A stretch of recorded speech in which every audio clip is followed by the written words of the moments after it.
Bonjour tout le monde, j'espère que vous allez bien. Je me présente, Claire, des albums de Claire. Donc c'est ma première vidéo sur ma chaîne de scrapbooking. Alors à la base, moi je suis quelqu'un qui aime beaucoup le scrapbooking, qui fait pas mal d'albums photos et je les vends. Je les vends sur internet et je me suis dit pourquoi pas faire une chaîne YouTube pardon, pour les présenter et pour voilà, parce que c'est vrai qu'en photo des fois on ne voit pas trop tous les détails et en plus c'est pas mal en vidéo si on veut s'inspirer ou voilà. Donc voilà, je vous présente mon premier album que j'ai fait avec la collection de Stamperia. Alors la plupart de mes albums, les trois quarts même, sont faits avec du Stamperia. Je suis fan de cette marque. Et donc du coup, j'ai pas mal en plus de blocs en attente. Donc j'ai utilisé le Blue. Là, il me reste une collection entière. Parce que j'avais acheté deux collections. J'achète toujours par deux. Soit par deux en 30-30, soit je prends un 30-30 et deux 20-20. Ça dépend ce que j'utilise. Mais c'est vrai que là, pour cet album-là, j'ai utilisé qu'une seule collection. Donc la deuxième, je vais la revendre, je pense, parce que je pense pas que je vais refaire ce papier-là. Ouais, donc voilà. Donc il se présente comme ça, il fait 21 de hauteur par 20 de largeur et 6,5 de tranche. Donc hop, et j'ai ancré, ah oui, j'ai ancré avec la Distress Oxide Vintage Photo. Hop, celle-là. Oui, c'est un peu sale, c'est parce que j'ai les... Quand on a les tampons, hop, quand on referme, et ben ça salit. Parce que c'est la technique de mettre du scratch pour toujours les avoir en fait, pour quand on a besoin de les utiliser.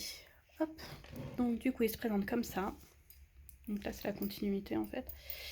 Et hop, avec ma petite étiquette. Et pour le fermer, la fermeture, j'ai fait quelque chose, c'était la première fois que je faisais ça, j'ai trouvé ça pas mal. J'ai utilisé en fait les bijoux d'album, les anneaux pour les bijoux d'album. J'en ai mis un de chaque côté, j'ai rajouté une chaîne et j'ai mis des petits bijoux. Hop, qui sont en lien en fait avec l'album, en fait je crois que ça pouvait être pas mal. Donc voilà pour la présentation de la couverture. Et j'aime beaucoup, franchement avec la vintage photo, je trouve que ça va trop bien ensemble. Donc voilà pour la couverture et je vais vous présenter l'intérieur. Donc voilà, ok. Donc pour commencer, donc la première page, je l'ai fait toute simple.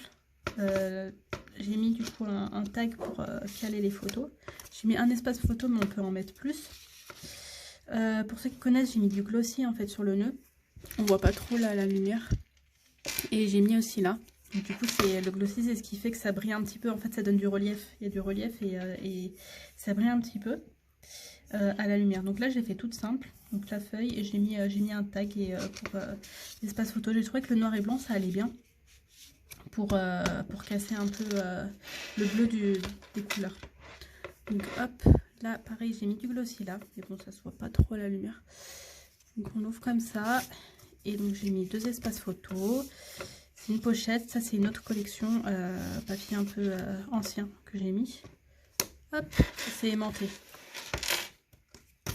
Ensuite, désolée pour le bruit, c'est le bijou. Alors j'ai fait une page que je fais souvent.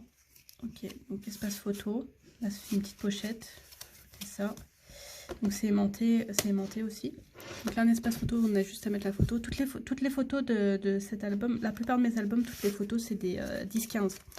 C'est pour des 10-15. Il n'y a que l'album mariage où j'ai mis quelques agrandissements. Parce que souvent dans les photos de mariage, on met des agrandissements.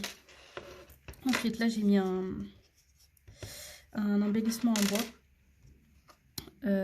Donc, j'ai des petites flippettes. Donc là, juste deux photos. Et là, on peut pour prendre des notes et tout. C'est pas mal. Moi, j'aime bien. J'aime bien les pages quand elles sont simples, en fait. Elles sont pas... trop chargé parce qu'il y a des albums, c'est vrai qu'on peut faire beaucoup chargé, mais je trouve que ça fait trop dans tous les sens et on ne sait plus où donner de la tête. Hop, donc là pareil, j'ai mis un petit embellissement là, petit espace photo. Là c'est page vraiment simple, voilà.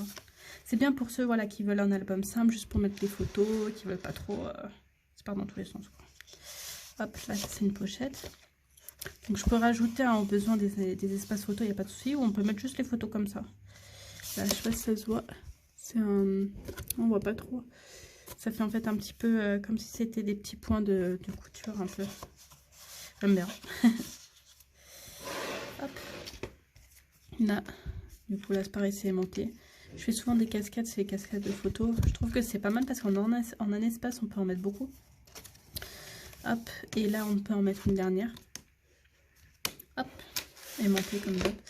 Là, alors c'est hop, c'est aimanté aussi. Donc là on peut en mettre une là, une là, une là. Donc c'est 3. Et pareil là, hop, hop, hop. Là, c'est juste un petit passant en fait pour caler des photos. Pareil, on peut mettre sur les espaces photos, mais on peut aussi caler des photos comme ça. Hein. Hop. Et donc là, moi j'aime bien comme ça. J'aime bien les. Je trouve que la base de l'album photo, c'est quand même de ranger un maximum de photos. Donc c'est bien quand voilà, on peut en mettre pas mal. Puis même dans les pochettes, on peut en rajouter comme ça. Hop. Et voilà. Du coup, cet album, il est vraiment simple. Mais on peut mettre 59 photos minimum. Après, on peut en rajouter d'autres. Mais voilà. Donc, du coup, après, il y a le bijou. J'aime vraiment ce papier parce qu'il fait... Moi, j'aime bien quand c'est un peu décalé. Des fois un peu vintage, un peu rétro, un peu décalé. Mais voilà, je le trouve un peu difficile, on va dire... Si on veut beaucoup d'images et tout, il faut rajouter des casser avec un autre papier. Donc voilà, j'espère que ça vous a plu et que si besoin, je pourrais le faire sur les autres albums que j'ai déjà fait, qui sont encore en vente pour voir un peu plus de détails. C'est vrai que je fais souvent des vidéos plus rapides où on voit juste, mais je trouve que c'est pas mal aussi d'expliquer un peu comment on l'a fait. Voilà.